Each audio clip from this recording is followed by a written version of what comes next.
Hello friends, welcome to योगी। मेरा नाम राकेश चलोत्रे है। आज हम नया टॉपिक डिजाइन ऑफ एक्सपेरिमेंट पढ़ेंगे। तो डिजाइन ऑफ एक्सपेरिमेंट होता क्या है, ये पहले ये समझते हैं।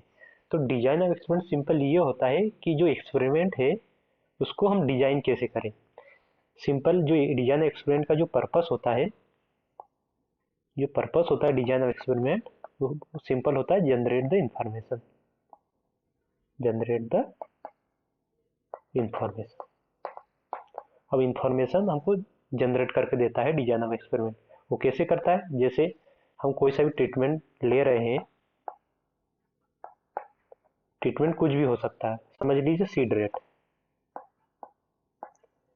रेट हम 20 kg डाल रहे हैं पर हेक्टेयर, 30 kg डाल रहे पर हेक्टेयर एंड 40 kg डाल रहे पर हेक्टेयर।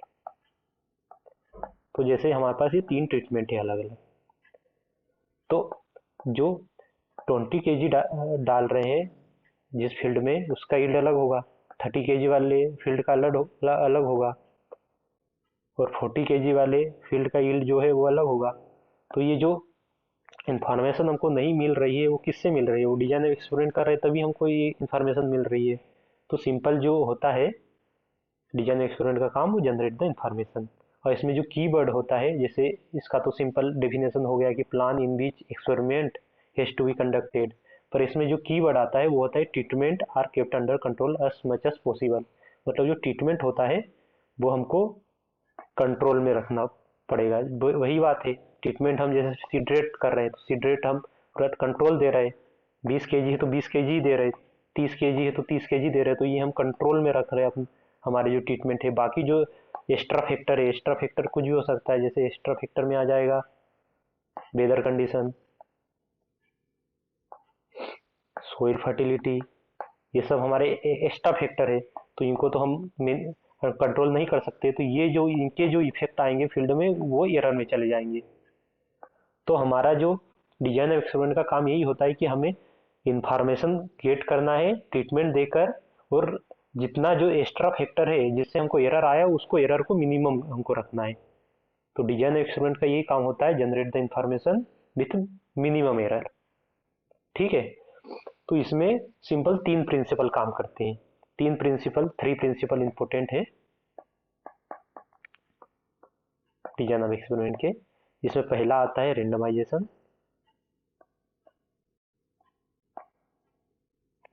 सेकेंड आता है रेप्लिकेशन एंड थर्ड आता है लोकल कंट्रोल। लोकल कंट्रोल को हम एरर कंट्रोल भी बोलते हैं। लोकल कंट्रोल,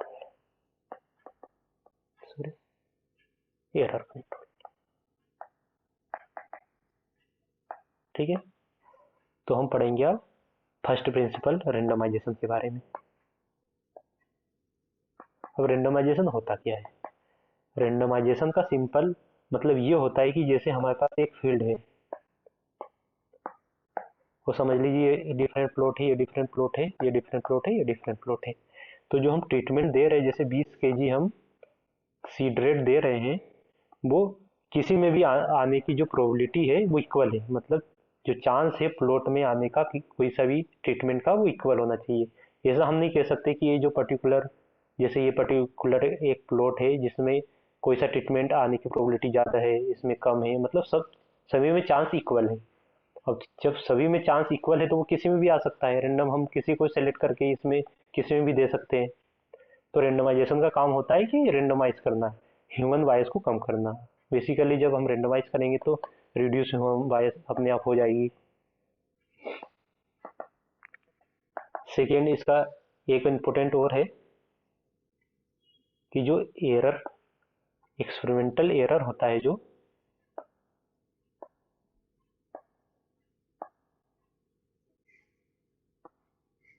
वो इंडिपेंडेंट करता है ये। मतलब इसका मतलब ये होता है कि जो हम जो टेस्ट करेंगे, इसके बाद जो जाहिर सी बात है कि इसके बाद हम एनालिसिस करेंगे स्टेटिस्टिकली, तो टेस्ट लगाएंगे अनोवा। जैसे हम अनोवा करते हैं कोई सी डिजाइन के, हम एनालिसिस कैसे करते हैं? अनोवा से एनालिसिस ऑफ वेरिएंस है, उसमें क्या लगता है? F test. अब एफ टेस्ट या कोई सा भी टेस्ट जो लगाते हैं उसमें मेन अजम्पशन क्या होता है?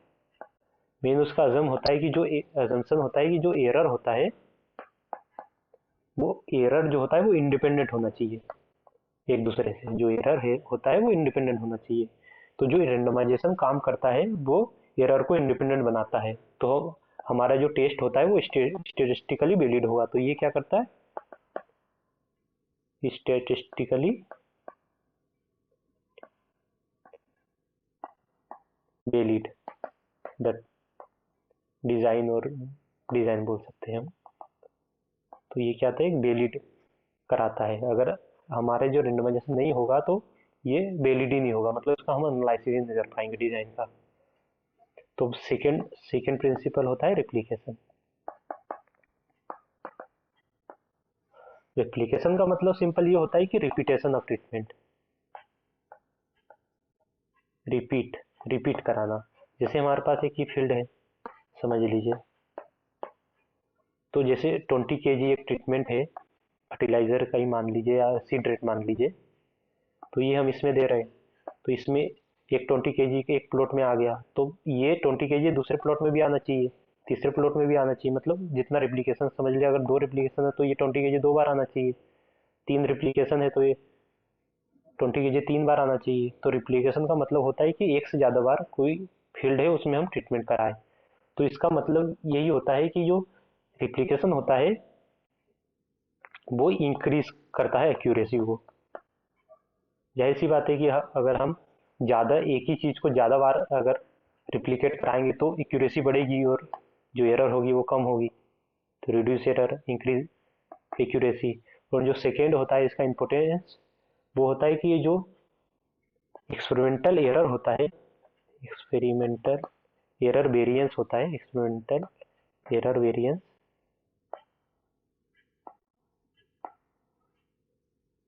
उसको ये वैलिड करता है, उसको वैलिडेट करता है। मतलब एस्टिमेट करने के लिए जो वैलिड कराता है ये। कैसे, जैसे समझ लीजिए एरर वेरिएंस। अब एरर वेरिएंस हम कब निकालेंगे, जब रिप्लिकेशन होगा तभी हम एरर वेरिएंस निकाल पाएंगे। अगर कोई चीज़ एक ही बार होगी तो उसका वेरिएंस हम कैसे निकाल पाएंगे। वेरिएंस का मतलब क्या होता है, डिस्पर्सन।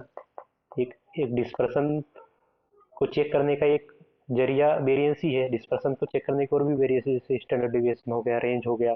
पर डिस्पर्सन को चेक करने का सबसे अच्छा तरीका क्या होता है, स्टैंडर्ड डिविएशन, उसका स्क्वायर होता है वेरिएंस।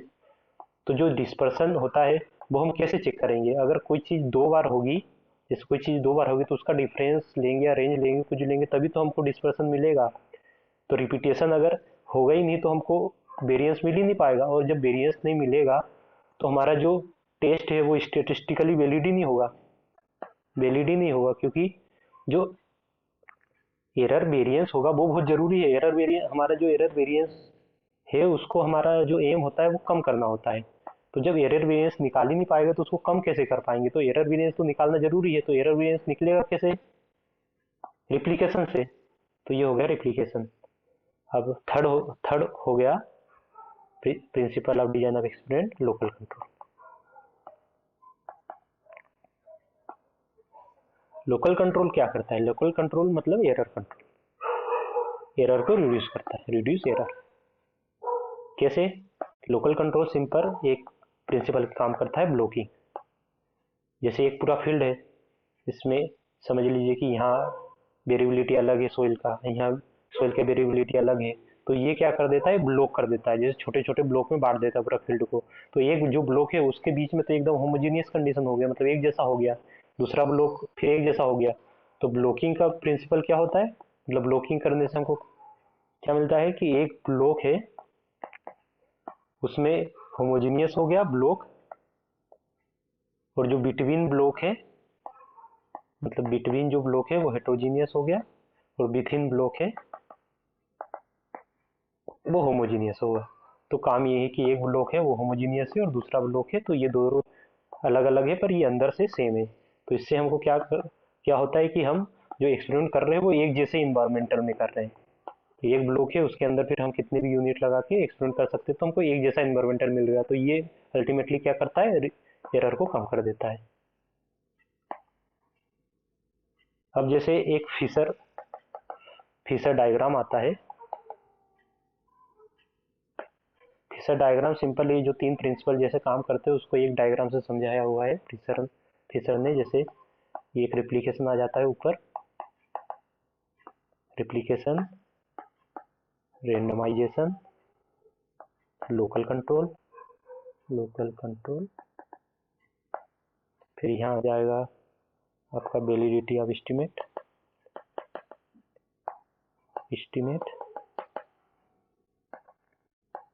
और यहाँ आ जाएगा रिड्यूसिंग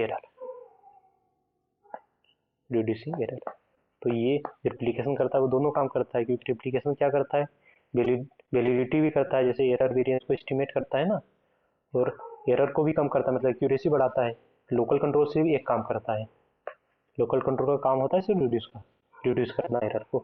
रेंडमाइजेशन काम सिर्फ होता है वैलिडेट करना एस्टिमेट को। तो ये हो गया, रिप्लिकेशन 2 काम करता है और बाकी रेंडमाइजेशन, लोकल कंट्रोल एक काम करता है। तो ये हो गया फिशर डायग्राम।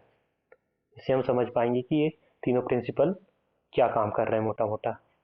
जैसे आगे फिर हम CRD पढ़ेंगे, RBD पढ़ेंगे। तो CRD में सिर्फ ऊपर के 2 प्रिंसिपल होते हैं, मतलब रेंडमाइजेशन होता है और रिप्लिकेशन होता है। पर जो RBD है उसमें तीनों प्रिंसिपल होता है, रेंडमाइजेशन भी होता है, रिप्लिकेशन भी होता है, लोकल कंट्रोल भी होता है, मतलब ब्लॉकिंग भी होता है RBD में। तो ये हो गया आज का लेक्चर। आगे हम CRD के बारे में और जानेंगे, तब के लिए all the best, thank you.